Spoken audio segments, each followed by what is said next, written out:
What is up? Welcome to Rad Potential. We are diving into the E21 today. First things first, we're going to start and jump right into getting it all cleaned up.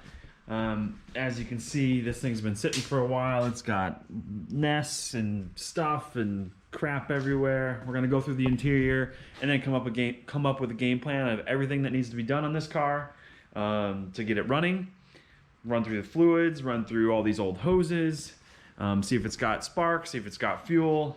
Get the intake put on because it's in the back seat right now. So we're just gonna jump right in, start cleaning, and then see what we gotta do to get this thing fired up.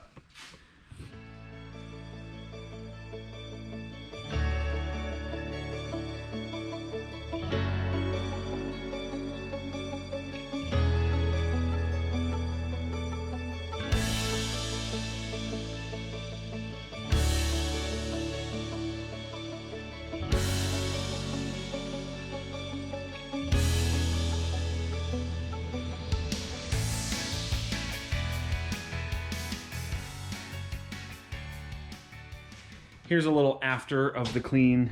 A lot less bugs and stuff and nests in the engine bay. And as you saw, I pulled the seats out of the interior. It still looks pretty nasty. I think this carpet's probably gonna have to come out and just get totally scrubbed. I'm assuming it was brown at one point, but now it's this weird mix of green and black and mold. But the seats are out. And they're trashed, as I showed you before. This is a passenger seat, and it's no good. Some stuff that was in the back seat. But one interesting thing, I'm not going to put those seats back in there because they're trash. But a fun thing that I'm going to have to work around is the outside rail and the inside rail are at different heights. So it looks like obviously the seat bottom, maybe not obviously, but the seat bottom of the seats is flat. So I might be able to pull those rails off and mount those rails to some other whatever seat I want to put in here. But that's a problem for another day. You can see I found the steering column piece underneath. Anyway, that's the status of the car. Now we'll start tinkering. So since this car has been supposedly sitting for multiple years, there's a few things we're going to do in order to try to get it running. The first thing we're going to do, since this hasn't been cranked, well, I know it cranks because I tested it a couple months ago when I first got it, but let's pretend that didn't happen. The first thing I'm going to do is check for oil. So grab the dipstick, see if there's oil in it. We really just want to make sure that there's enough oil in it so that we're not going to hurt anything when we start cranking it. And it actually, I mean, it's dark, but it's not super watery or anything, so that's good. We've got oil in it. We're not going to hurt it when we start cranking the motor over. So next thing, we're going to start with spark, and then we're going to look for fuel. So we'll get a battery hooked up to it. We can pull a spark plug out and ground it out and see if each cylinder is getting spark. So that's going to be step number 1.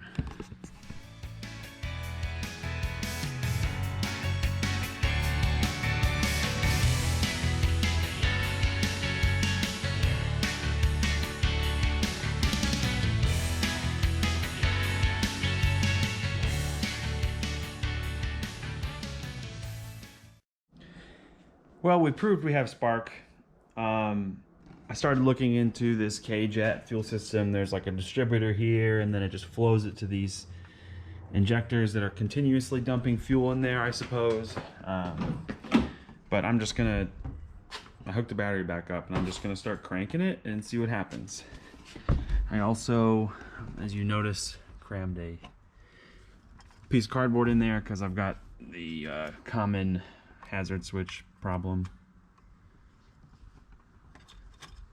So it's showing a little bit of fuel in there. Let's see what happens when I turn it over.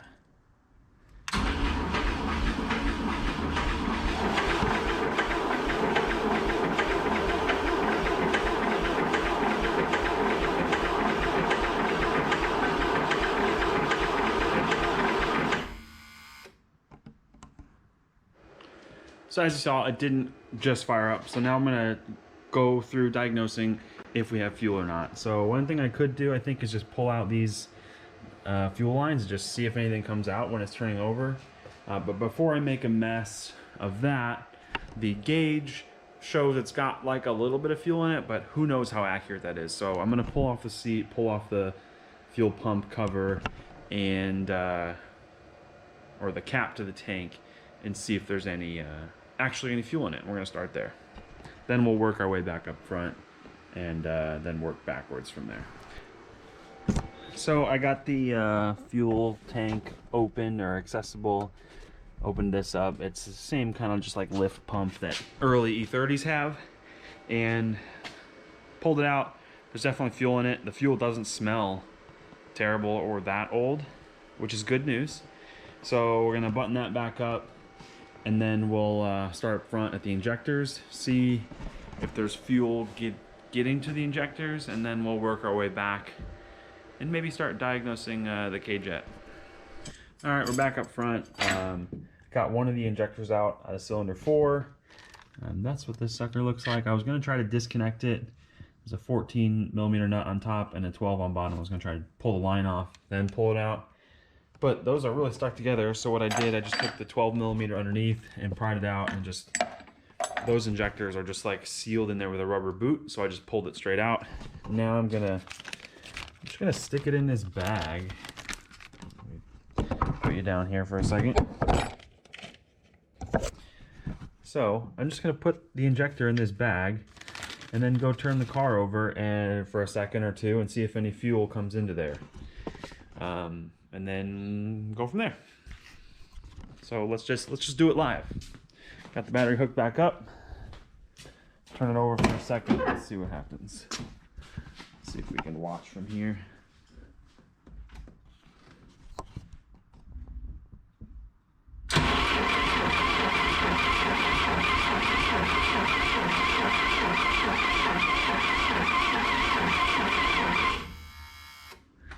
Looks like absolutely no fuel, so there's our problem.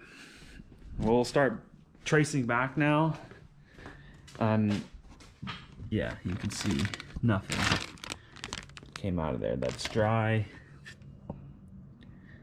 So maybe we could try cleaning the injectors. We'll spray them, bang on them a bit. I don't know how, like I said, they might be just clogged up and old. Or maybe I'll pull the now that I have it loose, pull the injector off, see if any fuel comes out of the actual hose, and then I can identify if it's the injector or not. All right, got the nasty old injector out.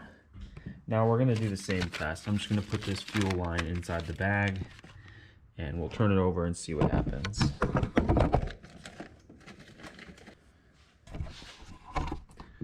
There we go. We'll see what happens.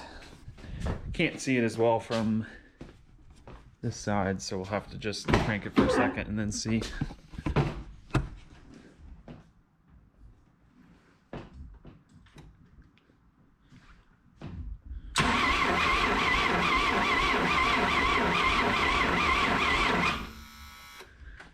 I'm guessing no fuel again.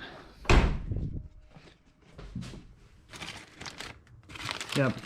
Our bag is dry. No fuel at all.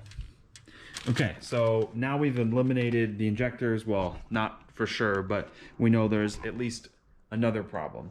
So as you can see, these fuel lines come back down to this guy. This is the fuel distributor, CIS system. Not exactly sure what it's called. We'll make sure that thing is getting fuel now. So I've done a number of things since the last clip in diagnosing the fuel system. Last I showed you, I did the injectors. Next I pulled off the feed line for the fuel distribution block, cranked it over, and still nothing came out of there. So I'm working back to the fuel pumps now. Apparently if you go under here in the fuel pump relay and you jump, this is the fuel pump relay, if you jump this one and this one, 87 and 15, it should kick on the fuel pump while key on. Nothing appeared to happen there, so I took my battery down underneath, pulled the little caps,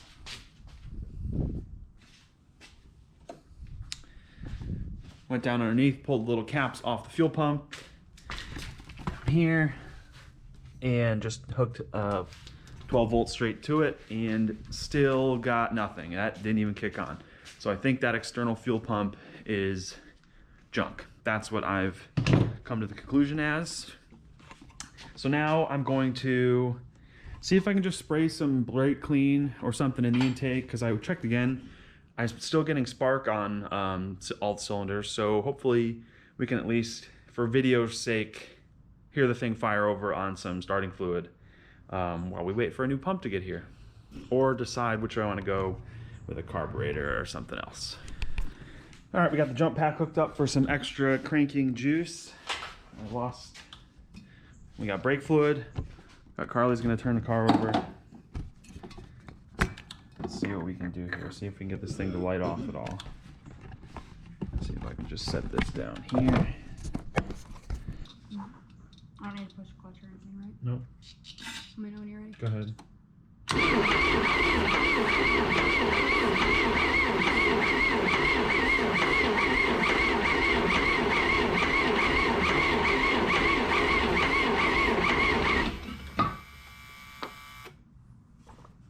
Nothing.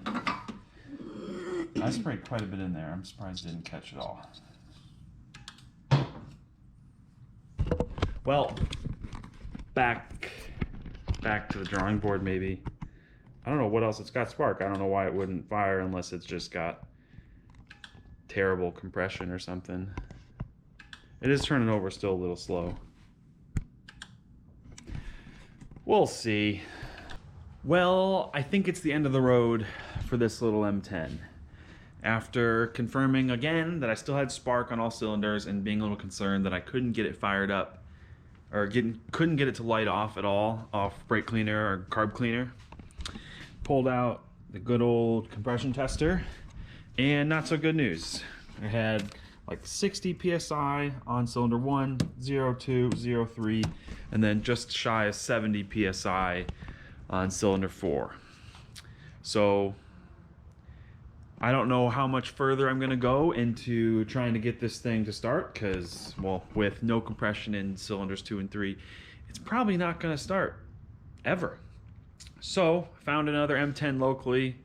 We might source that. I don't think I'm gonna bother rebuilding it because that one's cheap enough.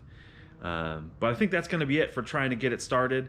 The next project will probably be a little bit deeper. We'll either be pulling this motor out and replacing it, or in the meantime, while we wait for that to figure out plans, carb setup, whatever I want to do with the engine and drivetrain, maybe we'll start on the interior. I want to find some seats to match in here. I'd like to paint this brown green. I'm gonna pull it out, pressure wash it, and try some of that carpet paint it all black.